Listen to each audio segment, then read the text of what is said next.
Live, Eye on the Desert from CBS Local 2.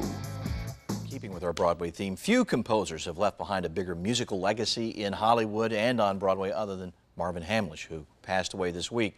One local man, this guy sitting right next to me, Bill Royce, had a chance to visit and meet Marvin Hamlisch, and obviously you were an enormous fan of his music and his work. Absolutely. Tell me how you got to meet him and got these wonderfully autographed albums now. Tell me about that. Well, it was a couple summers ago, and I was still living up in Los Angeles, and I heard that Marvin was going to give a benefit concert for a playhouse at UCLA. And I'd been a student at UCLA years ago, so I knew where the stage door entrance would be. So I went 90 minutes before, stood outside the stage entrance, because I figured he'd have to come and rehearse. And I had a bag full of albums, and I'm standing there, and up he comes. And I said, "Mr. Hamlisch, would you mind?" And he said, "Sure." And then he saw that I had quite a few albums, and he said, "Well, you must be a fan." And I said, "I absolutely am." I pulled out a chorus line, and he signed that and said, "Now be sure not to put that with the other albums. It has a metallic material on the cover. It'll smudge." And then I pulled out the album from The Way We Were, and he signed that. And then he went through a couple other albums, and I pulled out the last one, which was the soundtrack from a movie called The Swimmer.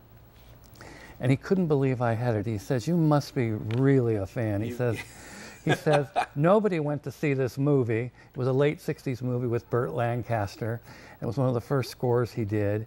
And he said, "I can't." He said, come with me. And he took me backstage to his dressing room where his assistant was and a couple of friends. And he says, "Look he has the score from The Swimmer. I can't believe this."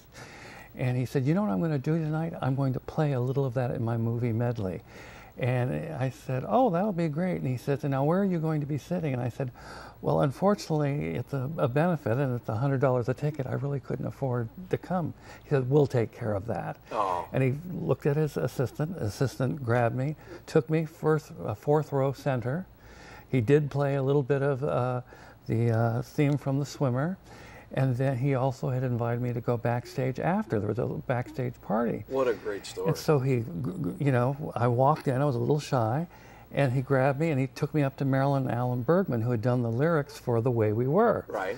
And so I pulled out the CD of The Way We Were, and he signed that and got them to sign that. You had a banner night with Marvin, and Yeah. obviously he was just incredibly gracious, which, A real mensch. Sometimes you meet someone that you've really idolized for years and they don't live up to your expectations. Sounds like he far exceeded yours. Absolutely. It couldn't have been nicer. That's a great memory, and it's terrific that you came on our show to share that this week. We lost him. He's a tremendous talent, but his music will live on, even The Swimmer. Thank you, Bill, for coming in. My pleasure.